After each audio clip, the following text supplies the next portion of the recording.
let's learn the quotient rule. Now, your first question may be, why do I need the quotient rule?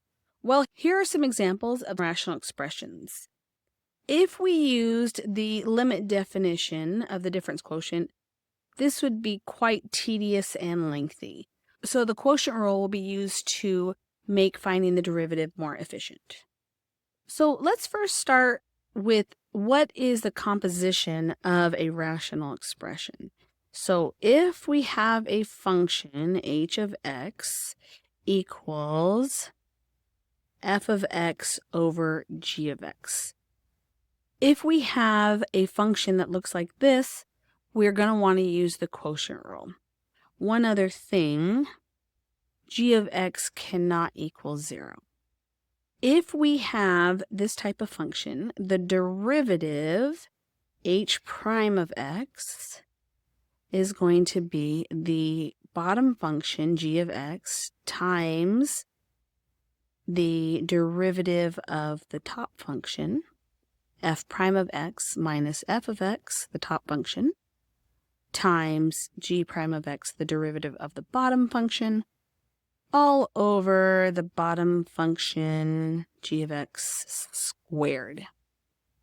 Now, an easier way to remember this is I'm going to call f of x the high function and g of x the low function. So I'm going to find that the derivative is going to be low d high. So this means I'm going to take the low function times the derivative of the high function minus high d low. So I'm going to subtract the high function times the derivative of the low function all over the low function squared. So it's kind of like this. Low d high minus high d low. Makes it just a little bit easier to memorize. Let's do an example, but first I'm going to change this to be h of x.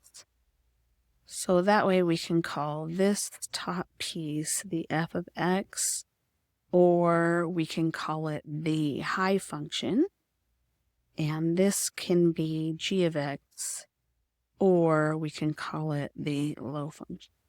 Let's define the high and the low.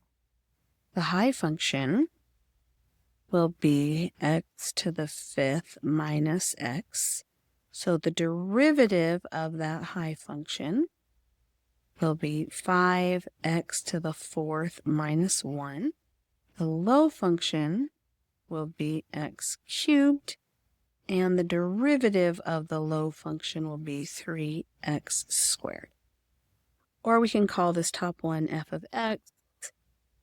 The second one is the derivative of f of x. The third one will be our g of x. And the fourth will be our g prime of x. And if you want to use the function with the f's and the g's, that's totally fine. I'm going to use low d high minus high d low, because I think it's just easier to remember it. So h prime of x is going to be low x cubed d high 5x to the fourth minus 1 minus high x to the fifth minus x d low 3x squared all over the low, which is x cubed, all squared. Now, if a problem says do not simplify, you can leave it in this format. And some of the online homework will have you do this intermediate step. You'll put it in like this, and then you'll continue on to simplify. So if it says simplify, then let's go ahead and do that.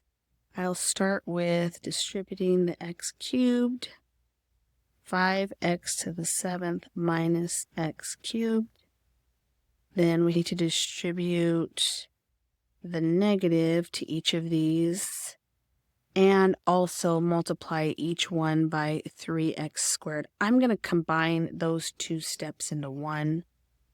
So I get minus 3x to the seventh plus 3x cubed.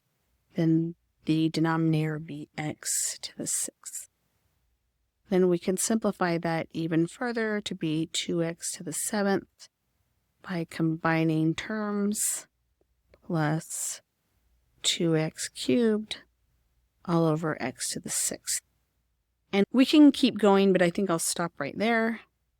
So the final answer is going to be 2x to the 7th plus 2x cubed all over x to the 6th. All right, so that is how you do the quotient rule.